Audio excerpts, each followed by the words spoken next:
Olá, gente, boa tarde. Tá me ouvindo? Eu queria, antes que a gente começasse a nossa conversa, que eles se apresentassem, né? De onde vocês são, falarem um pouquinho da empresa. Boa tarde a todos, é um prazer estar aqui. Obrigado, Caroline. Meu nome é Luiz Guilherme Prates. Eu sou vice-presidente comercial da Atento, uma empresa que acaba de completar 20 anos, que se redefine como uma empresa fim a fim na gestão de experiências do cliente. É um prazer estar aqui. Boa tarde a todos. Eu sou o Léo Fázio, Market Manager da Prevale Brasil, e quero agradecer o convite a todos. Para mim é uma honra participar ao lado de profissionais tão competentes no mercado. E creio que é uma oportunidade excelente para a gente falar não só de multicanalidade, mas como a experiência do consumidor. Boa tarde, meu nome é Priscila, eu sou responsável pelas áreas de marketing e atendimento ao cliente do Banco Inter e quero agradecer muito pelo convite, é um prazer enorme estar aqui com vocês e vamos tentar compartilhar um pouquinho da experiência da jornada do consumidor também aqui hoje à tarde. Boa tarde, meu nome é Thiago Flores, eu sou CEO do Zoom e do Buscapé. Essa empresa é nova, foi formada agora no dia 23, então só explicando rapidamente a história. O Zoom já era uma empresa de comércio eletrônico há 10 anos no mercado, ajudando os consumidores a tomarem as melhores decisões de compra. E agora, no último dia 23, a gente concluiu a aquisição do Buscapé, que é um dos grandes players do comércio eletrônico, com mais de 20 anos de história. E hoje, juntas, formam uma das maiores empresas de comércio eletrônico do país e com foco muito grande em experiência do consumidor, em ajudá-lo a tomar a melhor decisão de compra. Então esse é o novo nome da empresa, Zoom e Buscapé, que formam dois grandes players do mercado. Prazer estar aqui com vocês também. Bacana. A gente falava muito antes que os produtos eles eram um diferencial das empresas. Hoje já não é mais, né? Os clientes buscam uma experiência de compra completa. Uma pesquisa, por exemplo, da Salesforce mostra que 80% dos clientes acreditam que a experiência oferecida por uma marca é tão importante quanto os seus produtos. E mais da metade, 57%, deixaria de contratar um serviço ou um produto porque a concorrência está oferecendo algo melhor. Thiago, queria que você começasse falando um pouquinho de características que definem uma empresa que oferece uma boa experiência ao cliente. Bom, entrando no tópico aqui do papo também, falando de multicanalidade, e é bom a gente voltar um pouco na história do comércio eletrônico e do varejo, né? Então, antigamente as empresas, né, eram apenas físicas e aí começaram a criar o seu e-commerce. Eu tenho e-commerce também, eu vendo uma gama diferente de produtos. E com o tempo elas se juntaram e hoje tem um movimento até o contrário, das empresas de comércio eletrônico buscando o ponto físico exatamente para ter essa experiência complementar. Então, não é mais tendência, já há algum tempo não existe mais uma divisão entre off e online, é tudo a mesma experiência. Então, as empresas têm esse grande desafio de considerar a experiência do consumidor sendo única, né? Independente do momento que ele está, aonde ele está, se ele está com o telefone, se ele está numa loja física. Então, ter essa integração e olhar o consumidor como uma única pessoa parece simples, mas não é. Principalmente porque as empresas não foram criadas dessa forma. Então, empresas gigantescas terem que fazer essa integração para servir essa boa experiência e olhar o consumidor como único é um grande desafio e poucas ainda fazem. No mercado americano isso já está mais evoluído, mas no país, falando de comércio eletrônico, tem um grande case da Magazine Luiza, que está realmente muito integrada, que é uma empresa, não é mais uma empresa de varejo, né? É uma empresa de tecnologia que tem pontos físicos e essa transformação digital trouxe resultados espetaculares. A empresa é pública, tem os resultados publicados, então é um grande case no mercado e mais empresas estão nesse caminho, mas não é fácil. Muito já se discute, mas ter isso na prática é bem difícil.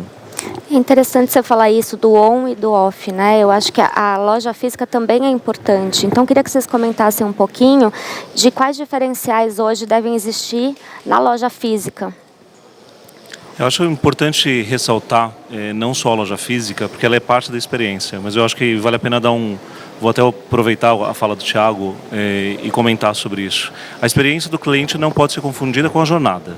Então ela não nasce dentro da loja. Por isso que antes da loja tem como eu me comunico com esse cliente. Porque a experiência de marca também tem desde a atratividade, quando a gente está trabalhando no topo de funil lá em awareness, que eu preciso conversar com ele de uma forma que ele já se sinta parte dessa experiência e tenha o interesse de ir para o e-commerce ou para a loja. Dentro disso, o varejo nos últimos anos, né, eu trabalho há mais de 15 anos no mercado e comecei trabalhando com o varejo. E antes a loja basicamente tinha o papel de entregar produtos de interesse de uma marca de interesse para o consumidor e ponto, e você impunha para ele uma comunicação e ele vinha atrás daquele produto. Hoje, ao chegar na loja, ele tem que ter uma experiência de marca. Então você precisa mostrar os lançamentos, a tecnologia e também mostrar o quão é relevante para a vida do cliente. E daí a gente abre um leque que vai desde sustentabilidade até valores pessoais dele, se a marca fala de diversidade, se a marca ela entrega alguma coisa para o meio ambiente, em tecnologia se ela entrega, além das próprias características do produto. Então é dentro da loja onde justamente você vai conseguir entregar para ele todo o seu conceito de marca agregado àquele produto e principalmente mostrando o quão a tua marca é impactante na vida dele para você gerar relevância para uma compra futura. Então é ali justamente eu brinco que o momento de loja não é só mais a loja, ele é um showroom, mas tendo um atendimento tão personalizado que ele deveria ser quase que exclusivo, entendendo realmente a pessoa como um ser humano e como usuário único e não como um grupo de clientes. Perfeito. Priscila, eu queria que você falasse um pouquinho dos desafios desse processo. Bom, lá no Banco Inter, o principal desafio foi a reinvenção do nosso mercado. Um banco nascido em 94, com um mindset muito diferente do que o mercado estava exigindo naquele momento.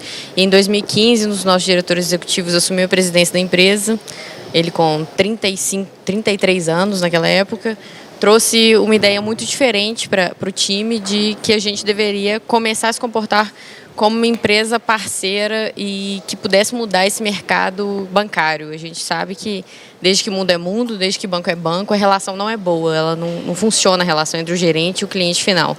O que acontece muito é que o gerente vive em função de uma meta e o cliente vive sem saber o que fazer com o dinheiro dele. A gente fala muito que dinheiro não é palavrão, dinheiro não é tabu. O cliente tem que ter hoje poder nas mãos dele para fazer qualquer tipo de decisão. O que a gente tem que fazer pelo cliente é dar educação financeira, auxiliar ele na tomada de decisão, mas a decisão tem que ser dele. Afinal de contas, o patrimônio, que é hoje uma das coisas mais importantes que a gente tem para cuidar, além da saúde, tem que ser orquestrado pelo cliente do início ao fim. Então, em 2015, quando a gente começou a reinventar esse momento, repensar o nosso projeto, a gente tem hoje um board formado com pessoas muito jovens, a maioria dos diretores do banco tem entre 30 e 40 anos, e todo mundo muito focado no digital e colocando o cliente absolutamente no centro de tudo. Isso aconteceu que em 2016 a gente foi reavaliado e repensamos um pouco até nosso brand e nosso posicionamento. Foi quando a gente deixou de ser o Banco Intermédio de 1994, se tornou o Banco Inter, sendo uma nova fintech para o mercado. A gente fez o caminho inverso, então todas as fintechs se transformando em banco e a gente como banco se transformando em fintech. De lá para cá a gente saiu de uma empresa de 300 funcionários para 1.500 funcionários em apenas 3 anos, de 2016 até hoje. Então a gente fala muito que essa reinvenção do mercado e a reinvenção do profissional, acho que é a parte mais importante aqui. A gente hoje tem 260 vagas abertas para serem entregues até 31 de dezembro desse ano. 260 vagas é muita vaga. Por que isso? Porque o mercado digital, ele promove as pessoas. Ele não tira as pessoas do banco delas. É diferente. A gente muda o tipo de profissional que a gente procura. Mas a gente precisa contratar mais gente. A gente precisa popular a empresa, porque o digital, ele passa pelo humano o tempo inteiro. Então, se hoje a gente tem uma boa tecnologia, é porque a gente tem pessoas competentes tocando essa frente. Se a gente tem uma tecnologia que não é tão boa, da mesma forma. Então, a gente precisa ajustar o time. Então, o que a gente fala muito é que os desafios dentro da empresa, ele passa pela jornada do profissional, 100%, mudança, perspectiva. Dentro do nosso time, eu cuido tanto do marketing, quanto vendas digitais, quanto atendimento ao cliente. A gente fez 3 novas estruturas em 3 anos. Todos os anos, praticamente, a gente reinventa o time, a gente muda as pessoas de lugar, a gente promove as pessoas, readequa de acordo com o mercado tem exigido. Então, se lá atrás fez sentido a gente ter um time pequeno de marketing, por exemplo, com 10 pessoas, hoje a gente já tem um time de 60 pessoas, justamente porque a gente não possui uma agência de publicidade. Então, a gente precisa hoje formatar o time para promover produto para aquele cliente final. Então, os desafios ele passa pelo momento interno do profissional, do board, de pensar em como que a gente coloca o cliente no centro de tudo e vira a empresa toda para pensar extremamente em um ponto focal que é o cliente no final do dia. Então, se ele não estiver satisfeito, provavelmente a gente não vai conseguir entregar o valor que a gente espera para o mercado. E o que tem acontecido hoje é que mais de 50% das pessoas que abrem conta no Banco Inter vêm através de indicação. Hoje a gente abre 13 mil contas todos os dias. É mais do que os grandes bancos abrem em contas digitais, mas isso vem através do boca a boca. As pessoas experimentam, gostam daquela experiência e acabam indicando. Então, Perfeito. essa que é para mim a grande trajetória e o grande desafio das empresas é encontrar os profissionais que estão a fim de fazer diferente para o cliente final e que ele possa experimentar aquele projeto junto com o cliente. Perfeito. Tem que transformar a empresa internamente antes, para depois transformar para o mercado. Queria que vocês contassem um pouquinho o caso de vocês, né? Ela falou um pouquinho do banco, então, como cada um de vocês está trabalhando esse tema internamente. Aproveitar o gancho como desafio e fala um pouco interno também. A Priscila em algum momento falou sobre a cultura e da tomada de decisão, do quanto os diretores, o próprio board. Isso para a gente é fundamental. Então, assim, desde que o Zoom foi criado, eu vou falar mais pelo Zoom do que pelo Buscapé, porque eu estou lá desde a fundação e o Buscapé é recente. O consumidor sempre esteve no foco e nunca foi balela. Tanto que a missão da empresa desde o primeiro dia era de ser o melhor serviço de apoio à compra do país. E o consumidor tem que tomar essa decisão. E, inclusive, da gente mostrar para ele que não é o momento de comprar. Se não for o melhor momento ou não for o produto ideal, ele não vai comprar. E é diferente daquela venda tradicional que eu quero vender, bater meta. E isso é muito possível. Então, mas assim você não vai vender, não vai gerar venda para os parceiros. Não, gera.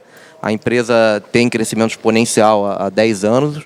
Hoje gera 5 bilhões em vendas no comércio eletrônico, no mercado de 60 bi. 5 bi são transacionados tanto no Zoom quanto no Buscapé, e com esse foco muito grande no cliente, de mostrar se está caro. Então ele tem um histórico de preço lá claro do produto, e pode estar caro e ele não vai comprar. Então diversas iniciativas que estão realmente no DNA e na cultura da empresa e que são feitas de forma natural por qualquer time e não precisa ter nenhuma alçada. Então isso está na cultura, está no DNA, e ser parte do dia a dia é fundamental. Então, quando às vezes esse desafio de mudar isso numa grande empresa, e hoje muito se fala, o cliente está no centro, mas não é tão simples, isso tem que ser mais natural. E aí o nosso desafio para a experiência, para a multicanalidade, tem uma parte de dados enorme, porque são 60 milhões de visitas, 30 milhões de usuários únicos todos os meses visitando os dois sites. Então é muito tráfego sendo...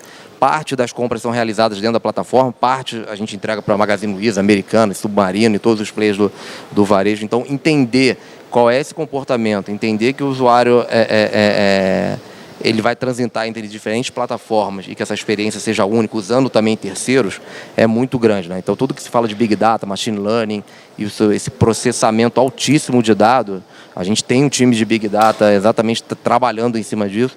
E isso eu estou falando só do online. E aí o próximo passo e até porque tecnologia é um problema, como é que você integra o offline? Porque o consumidor está querendo comprar. Ele quer comprar uma TV. E pode ser que numa loja na esquina tenha a melhor TV para ele e não precisa comprar online, ele já pega na hora. Então por isso que não existe mais essa barreira. Então tem um desafio de tecnologia enorme para fazer essa integração. A gente vem acelerando muito forte, porque senão a experiência fica parcial, você só tem um resultado online e o varejo físico é muito maior, né? O share do e-commerce hoje no país é de 4%, então o varejo físico é mais de 20 vezes maior. Então essa integração, esse desafio de tecnologia para a gente é fundamental. Perfeito. Queria que você falasse um pouquinho, Luiz, da experiência dentro da Privalha. Carolina, é um prazer estar aqui enquanto atento, debater sobre essa transformação e ouvir de comparabilidade online, de moda online, de banco de varejo online. essa transformação, porque a Atento, como a maior empresa de relacionamento com clientes do país, com 85 mil funcionários, não é incomum que as pessoas olhem para nós com pesar, dizendo 85 mil funcionários, mas diante dessa transformação desumana, que na verdade nada de desumana tem, a Priscila até citou isso, a sua tendência é voz acabar e digitalizarmos tudo, porque afinal tudo é algoritmizável, né? Tudo é replicável, tudo se repete, isso não é verdade. Então, como nós somos muito fortes do alto da nossa liderança no setor, em 3 pilares muito claros, financeiro tradicional, telecom e o que a gente chama de multissetor, todos os outros segmentos, onde a gente abraça os nascidos digitais, é muito interessante perceber que, no fundo, sempre fomos um negócio de multicanalidade integrada, de soluções automatizadas, interfaces digitais e interfaces humanas. Isso não mudou. O que acontece é que nós temos mais canais, mais integração, e hoje o ser humano é usado com enorme frequência, muito além da voz. Nós temos operações, por exemplo, em que um indivíduo enfilera 4 clientes, mantendo o nível de serviço contratado. Num ele está na voz, no outro ele está no chat, depois do chatbot às vezes, e no outro ele está tratando o e-mail, respeitando o enfileiramento e os níveis de serviço de cada um. Então, para nós, é muito interessante atuar nessa transformação com as encomendas dos nossos contratantes, porque a gente vive uma enorme injustiça. Toda vez que nós nos apresentamos como Zoom Buscapé, como Inter, como Privalha. Aliás, gostei dessa ideia, inclusive, hein? Nós nos apresentamos dessa maneira. Então, a gente diz, nós somos um dos maiores negócios do qual ninguém ouviu falar, né? Mas, brincadeiras à parte, é muito interessante observar o aquecimento dessa competição. 1/3 da nossa companhia é de bancos tradicionais. E a gente percebe o movimento desses bancos contra-atacando as fintechs, que fizeram movimentos, como vocês fizeram, muito agressivos, com abertura de capital e com uma adesão rápida deste enorme Brasil não bancarizado. E aí vale para o ingresso da moda online, para o exercício da comparabilidade. Vocês, como poucos, podem falar disso há tantos anos, há pelo menos 20 anos, enfim. Então, para nós é muito interessante. Eu deixo aqui uma mensagem de que a última vez que eu fui num evento de varejo, e volto para o meu tema, alguém dizia assim, esse foi o volume de vendas nos Estados Unidos em loja antes do Dia de Ação de Graças, que é dia 28 de novembro. Acho que você estava nesse evento, National Retail Federation. Esse é o volume de vendas on ou offline, também antes do Dia de Ação de Graças. E esse é o volume de vendas antes do Dia de Ação de Graças, combinadamente on e offline. Né? Diz lá o Jack Ma do Alibaba, quer tratar bem o cliente, para com essa conversa de on e offline. Afinal, você está num segmento. Eu ouvi o head de TI do Walmart dizer assim, eu tenho 150 milhões de clientes por semana nas minhas lojas. Se eu não for uma empresa de machine learning, o que eu faço com isso? Porque o cliente quer ser personalizadamente atendido e entra e espera que eu reconheça. Então, nós temos atuado, não assistido, mas atuado de camarote nessa importante transformação. Mas sempre, repito, inteligência artificial valorizando o papel do humano, que no nosso negócio é sempre o elemento mais valioso e mais caro. E essa medida de quando usar a tecnologia, né, e quando não usar chatbots, né, porque também usar em excesso pode afastar o consumidor, né? Olha, se eu puder responder, claro. Eu vejo clientes nascidos digitais dizendo assim, eu não quero nada digital. Eu não quero nada digital. Eu quero o mais humanizado multicanal atendimento. Eu não quero bot, eu não quero um assistente virtual. E eu acho que não há verdade em nada disso. Eu acho que cada um dá o seu calibre, dá o seu tom e oferece multicanalmente, de maneira integrada, o seu nível de serviço. O que a gente percebe é um cuidado de todos os contratantes desse mercado atual, nascidos digitais ou não, com uma jornada inesquecível, ponto de contato a ponto de contato. E às vezes a jornada é muito boa, mas é falha em um ponto de contato. Às vezes ela é boa em um ponto de contato e falha enquanto jornada. Então nós temos um desafio com melhores métricas. Aí eu estou falando de inteligência de mapear e redesenhar a jornada, de Customer Experience, estou falando de ciência de dados para predizer comportamento estatisticamente, como o Banco da Crédito, né? Para dar um exemplo, ou comportamento de um novo entrante online que tem a ver com outro que você conhece e para o qual você tem que fazer uma oferta similar. E a parte de interface conversacional. Qual é a linguagem através do humano ou através de uma máquina que a gente programe, para melhor servir esse exigente, competitivo e multicanal consumidor. Então, é um pouco do desafio cotidiano que nós vivemos. Quer complementar? Claro. Eu queria falar um pouquinho sobre bot e UX. Acho que são as duas coisas que, na verdade, fazem a experiência do cliente ser melhor ou pior.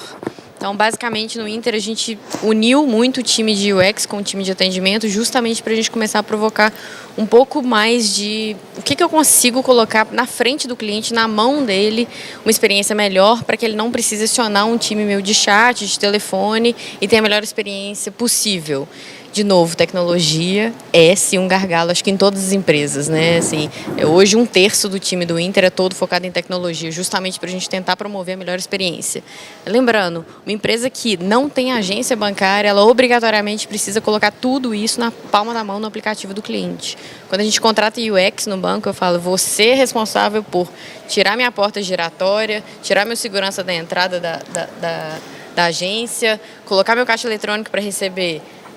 A gente chega no caixa eletrônico bancário e você vê, aqui só saca, aqui faz só depósito, aqui você faz, enfim, não existe isso. A gente tem que ser multicanal ali dentro, né? A gente tem que oferecer absolutamente tudo que o cliente precisa dentro da plataforma que está na mão dele.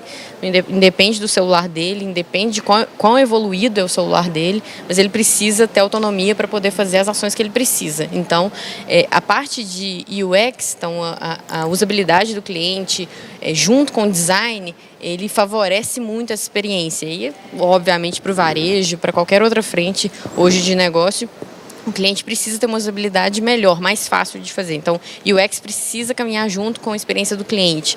Algumas empresas colocam um time de UX muito focado em tecnologia e, na nossa opinião, é onde isso acaba engargalando um pouco o projeto.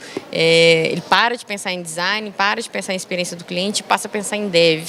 Não pode ser só a pessoa que desenvolve, tem que ser a pessoa que de fato oferece a melhor experiência para o cliente. E falando de bot, existe sim, acho que é exatamente isso que o Luiz colocou aqui para a gente, assim, independe um pouco hoje da idade. A pessoa de 18 anos quer falar com um humano, a pessoa de 45, 50 anos quer falar com um bot. Tem de tudo hoje. E a gente tem que oferecer para o cliente hoje a melhor dinâmica para o momento que ele está vivendo. Então, se hoje eu tenho um volume muito grande de perguntas fáceis de ser respondidas, a gente pode colocar a Babi, que é o nosso bot de atendimento do Banco Inter, para responder as primeiras dúvidas e sempre direcionar para um atendente assim que for necessário. Então, hoje o Brasil não está maduro o suficiente para ter um bot no telefone, né? Algumas dinâmicas funcionam muito bem, por exemplo, um bot no telefone para agendamento de consulta médica é excelente, espetacular. Eu não preciso falar com várias pessoas, com secretárias, para conseguir encontrar uma agenda com o médico. É muito mais fácil fazer isso no telefone. Com o bot, já vai me servir ali, em 30 segundos eu resolvo o meu problema. Mas quando a gente começa a falar de experiência em que eu quero entender, eu quero um CDB, um LCI, um CRI, me ensina como é que mexe no home broker. Eu preciso de um assistente, uma pessoa que hoje capacitada para me ajudar. Um bot não vai funcionar. Eu quero hoje conversar com uma pessoa e entender quais são os melhores serviços para mim. Então, eu acho que tem aí dois momentos, né? Quando a gente trouxe o bot para o Banco Inter, a gente fez questão de falar muito com o time que tinha uma nova cadeira ali, com uma pessoa chegando para trabalhar com eles, que era a Babi. Não tinha nenhuma substituição, não substituímos absolutamente nenhuma pessoa no banco com a Babi. O nosso projeto foi justamente oferecer para aqueles clientes rápidos e dinâmicos uma resposta mais rápida. E para aqueles clientes que têm condição hoje de esperar um pouco mais e ser atendido de uma forma diferenciada, e a gente colocando um plano de gerentes de investimentos na função deles, fica melhor para todo mundo. Então, acho que é a hora que a gente começa a contrabalancear e entender onde que a tecnologia consegue evoluir a experiência do cliente dentro do nosso propósito, dentro da nossa empresa. É a personalização, né? Acho que cada cliente busca uma coisa, né? Independente de geração. Queria que você falasse um pouquinho, Leonardo, de como essa experiência de vocês, como vocês fazem essa divisão entre a tecnologia, mas também ter o atendimento mais humano, né, mais personalizado.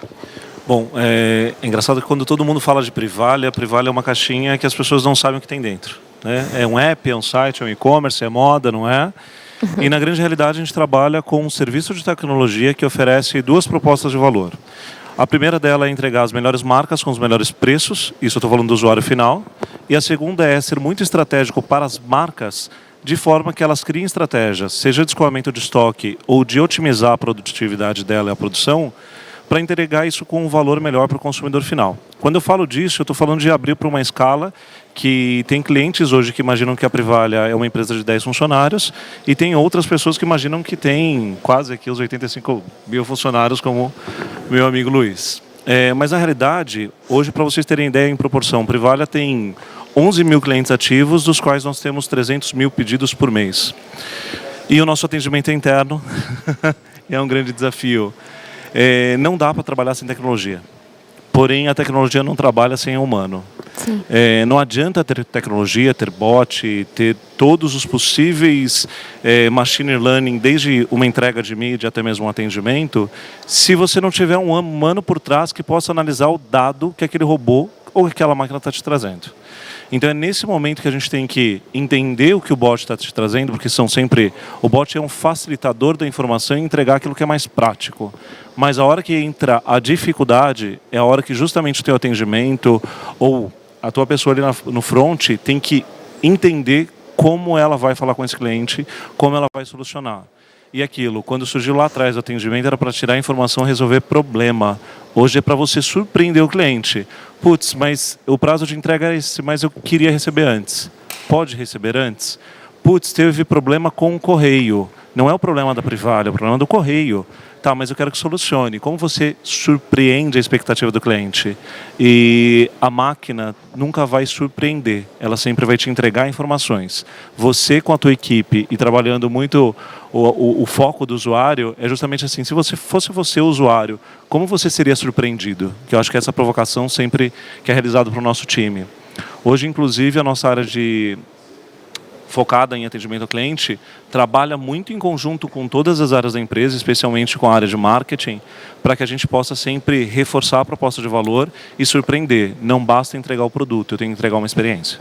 Perfeito. Antes de vir para cá, estava lendo uma entrevista, o presidente da Adobe falou: as pessoas não querem mais produtos, as pessoas querem experiências, né? Então, de que forma você oferece essa melhor experiência?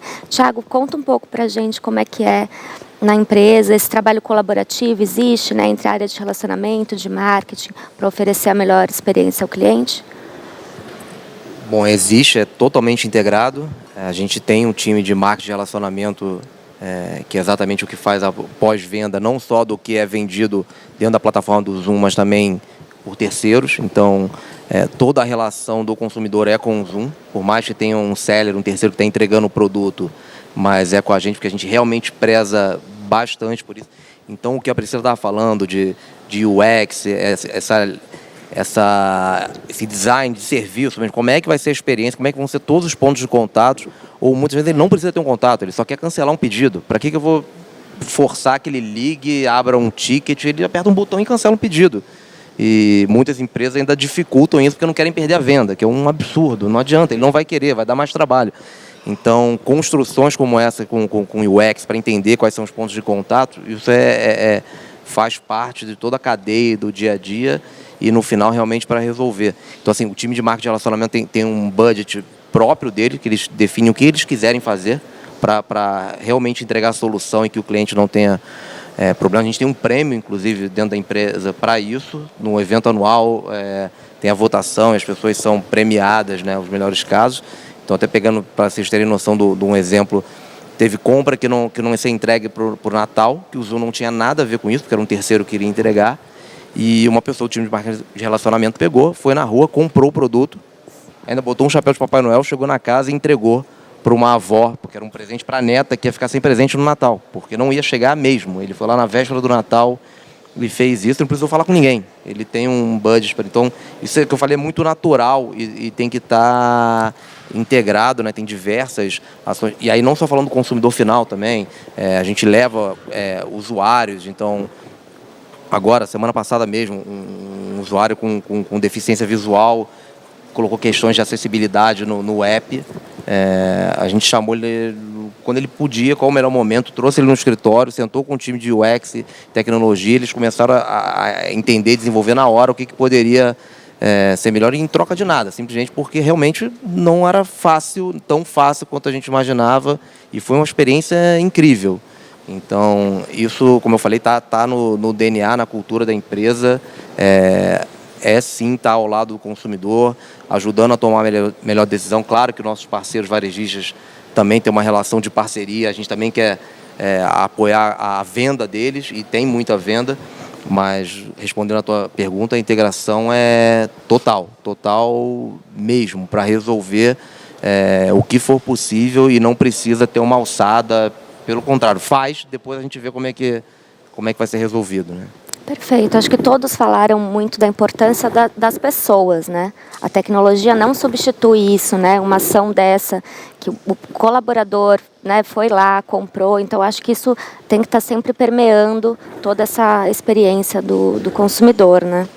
Só complementando, foi o Luiz que falou também, é isso, o consumidor escolhe o que ele quer falar naquele momento. Então, tem muitas vezes que ele quer ligar e tem que falar com alguém para resolver, ou muitas vezes o chat decide. Então, ter essa opção e ele escolher, o mais importante é, a gente não adianta ficar forçando a barra. Claro que a tecnologia vai ajudar, porque senão você não escala.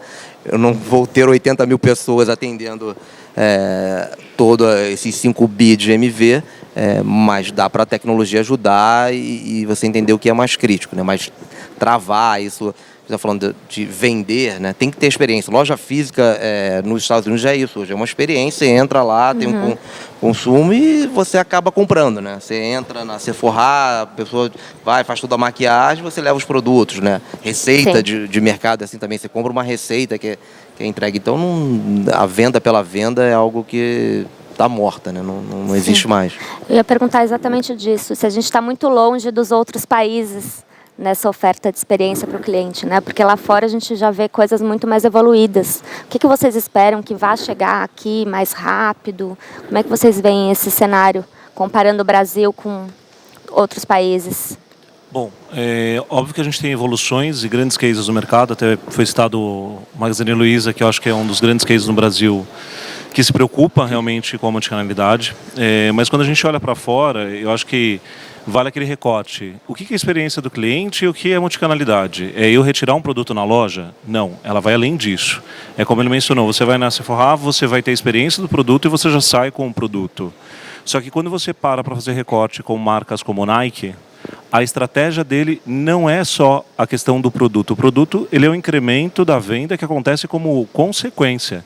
Mas quando eles criaram, se eu não estou enganado, o nome do app é o Nike Plus, justamente era para criar uma proposta de mídia, de lifestyle, onde eles iam entender o comportamento do consumidor através de encontros, de corridas e até mesmo da contagem dos passos que cada usuário fazia, para entender o lifestyle desse cliente e entregar para ele produtos que sejam relevantes para ele. Se ele trocou o tênis dele em 6 meses, está na hora de trocar de novo por conta da saúde. E com isso ele consegue entregar um mix mais qualificado. Com isso ele foi entendendo o comportamento do usuário para entregar produtos mais relevantes. Ele começou a criar as corridas patrocinadas e apoiadas pela Nike de não corredores. Então ele conseguiu criar um grupo de pessoas com o mesmo objetivo em comum e começou a entregar a experiência da marca. Ele não está entregando a experiência do produto. Então, tanto a loja quanto o e-commerce passam a ser secundários no primeiro momento, mas a hora que você vê esse lifestyle de Nike gerado para o consumidor, porque ele está no centro, é a hora que a pessoa começa a ativar a compra por impulso. Eu preciso ter o tênis para aquela corrida, eu vou encontrar os meus amigos para isso, eu vou ter o novo no tênis porque ele tem essa informação, tem essa tecnologia, eu vou baixar o novo app, vou conectar ele com as minhas redes sociais. Você começa a criar uma cadeia de consumo de informações colocando o seu cliente no centro. Então você vai conhecê-lo melhor e vai entregar uma proposta para ele que não é dele retirar um produto na loja, mas é de você produzir algo quase que para ele. É você entregar para ele uma oferta única. Não é só ele conhecer a tua linha de produtos, mas é você conhecer o teu usuário. Então, nesse ponto, eu acho que ainda o Brasil tem muito a aprender. A gente sabe o quanto é difícil por questões tecnológicas, por investimento. Quando a gente fala também de poder comprar e retirar na loja, infelizmente nem todas as marcas têm cobertura nacional. E quando a gente fala também em ser ágil, né, a gente tem um Brasil inteiro para entregar. A gente pega esse case de Privale, que é e-commerce, não dá para comparar. Quando o grupo francês comprou a Privale, a gente fez um mapa de colocando quantas Franças cabiam dentro do Brasil. Então, assim, eu não consigo ter tão rápido quanto eles e não consigo ter uma integração com todas as lojas que eu gostaria. Então existem muitas barreiras, mas eu acho que já tem grandes avanços, existem grandes grupos preocupados com isso, mas quando a gente olha para Estados Unidos e China, a gente está muito atrás ainda e tem uma página em branco para alguém se aproveitar dela e começar a criar muitas ações. E para ser criativo, ser inovador, quando a gente está falando em experiência do cliente multicanalidade, é uma página em branco. Eu conheço um pessoal aí que fica criando solução em um dia, né, Luiz? Então, eu acho que dá para criar muita solução em um dia. É uma ideia, R$10 um dia de trabalho, que realmente não adianta ficar pensando em coisas mirabolantes só. A gente pode começar pelo básico enquanto a gente não chega num patamar como a Nike. Perfeito. Alguém quer complementar? Tem uma visão diferente?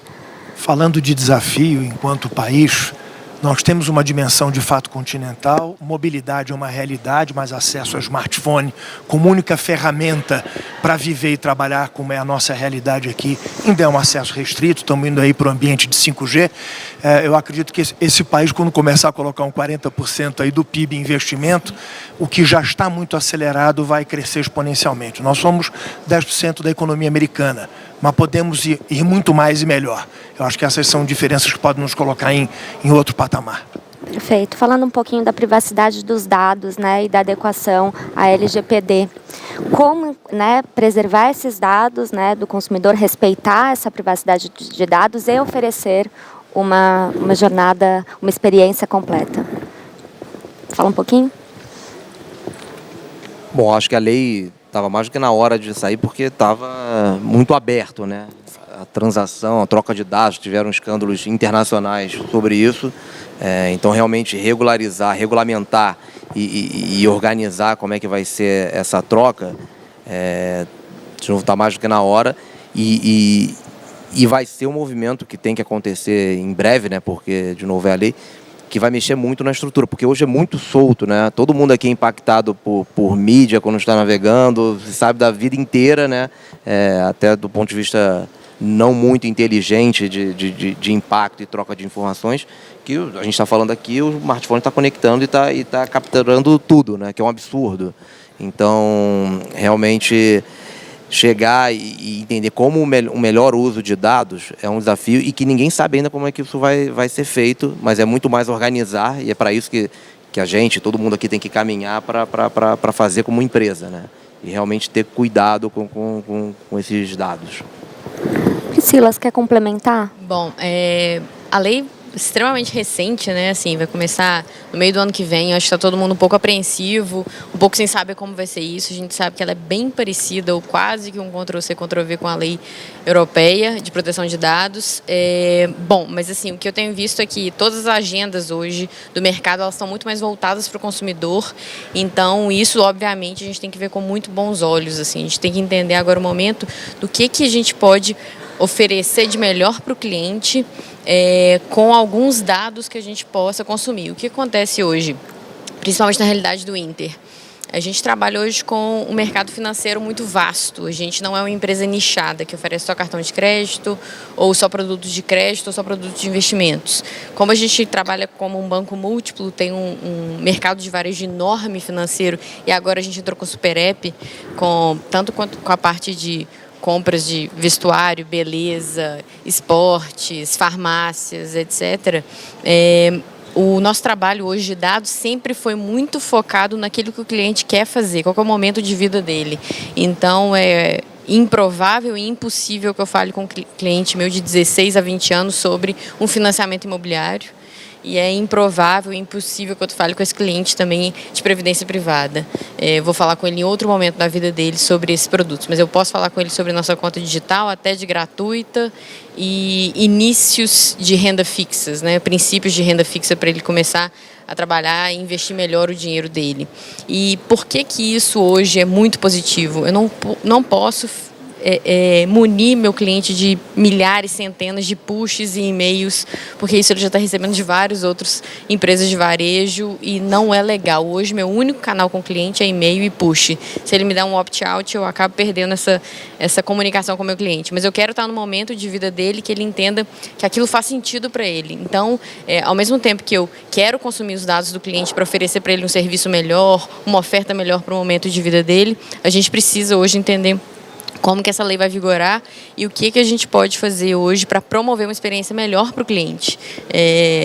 A gente não pode também simplesmente esquecer de que eu tenho dados para consumir e ajudar melhor o cliente a tomar uma decisão junto com ele, mas a gente precisa, obviamente, esperar essa lei entrar para entender quais serão os desafios, as mudanças, os momentos do projeto que a gente vai poder se amparar.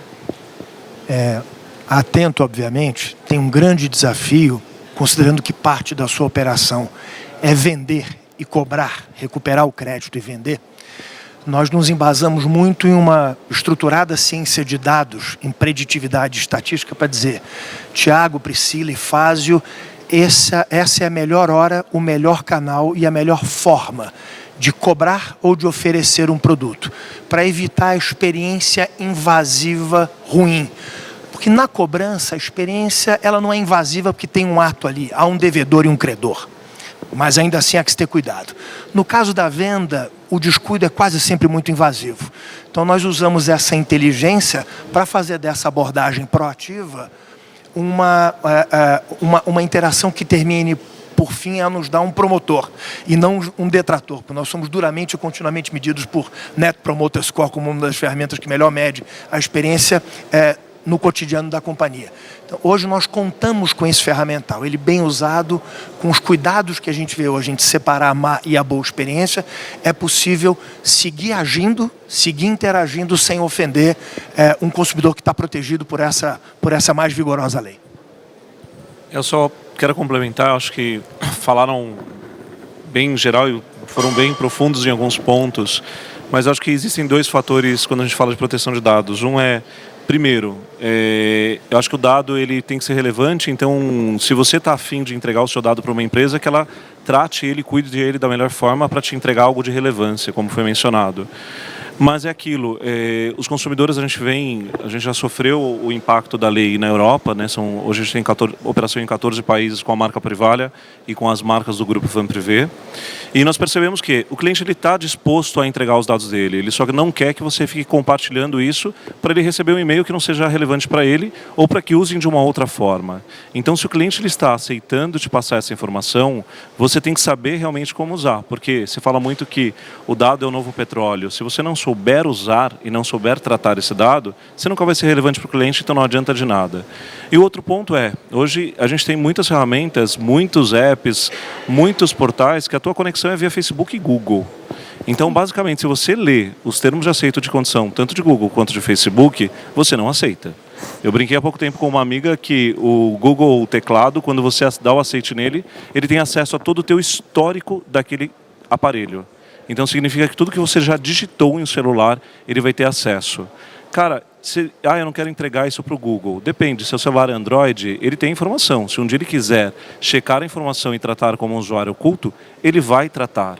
Então é aquilo, é entender também que ter acesso à informação é muito positivo para a gente também continuar estudando e evoluindo em coisas que são relevantes para mim, para o Luiz, para todos e principalmente continuar crescendo e desenvolvendo a tecnologia de uma forma relevante. Se a gente não tem acesso ao dado, eu não consigo entregar uma oferta relevante, eu não consigo atender um cliente da melhor forma, eu não consigo buscar o produto mais adequado para o meu consumidor, eu não consigo entender, talvez, qual seria o melhor tipo de financiamento, ou de linha de crédito, ou de linha de investimento, segundo o comportamento dele.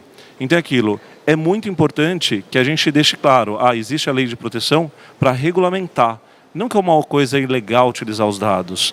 Ele é uma coisa muito positiva e que a gente tem que não ter o medo de deixar claro para o consumidor que ele só tem ganho ao liberar a utilização de dados. O que se fez nada mais é do que a gente parou a palhaçada de ficar compartilhando dado.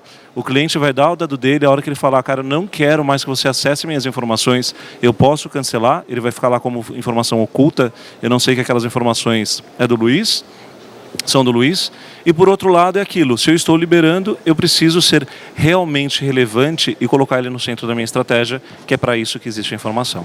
Perfeito, a gente está terminando. Vocês têm alguma coisa que vocês queiram colocar de pontos importantes, né, da experiência de vocês e para oferecer essa jornada de compra, essa experiência de compra completa? Vou fazer uma devidamente nutrido, eu fui preparado para a minha equipe antes de chegar aqui, até porque eu estou substituindo o presidente da companhia, então eu não posso ir mal, ok? Vamos lá. Sim. Brincadeiras à parte, me sugeriram, eu li um artigo do Thiago Flores no LinkedIn, que fala de Seamless Experience, fala de inteligência artificial, de vendas globais, de supermercado e de realidade virtual e realidade aumentada, se eu bem lembro dos capítulos, que é muito interessante, é um bom sumarizador do nosso papo aqui. Para o Léo Fazio, que parece que tem alguns desafios no atendimento nesse momento, eu vou deixar o meu cartão, né? Na hora certa, a Priscila não me deu essa deixa, mas oportunamente eu indo a BH, eu chego lá. É um prazer enorme estar aqui. Obrigada. Eu saio melhor que entrei. Um grande aprendizado. Que bom, obrigada. Alguém quer falar mais alguma coisa? Não? Bom, acho que só tentando agregar um pouquinho aqui no final, acho que tem pouco tempo assim que a gente ouviu um pouquinho da CMO da Netflix lá no banco e ela falava muito sobre, obviamente que a gente está aqui com vários profissionais, tanto da área de atendimento quanto da área de marketing, e ela falava muito sobre o poder de execução.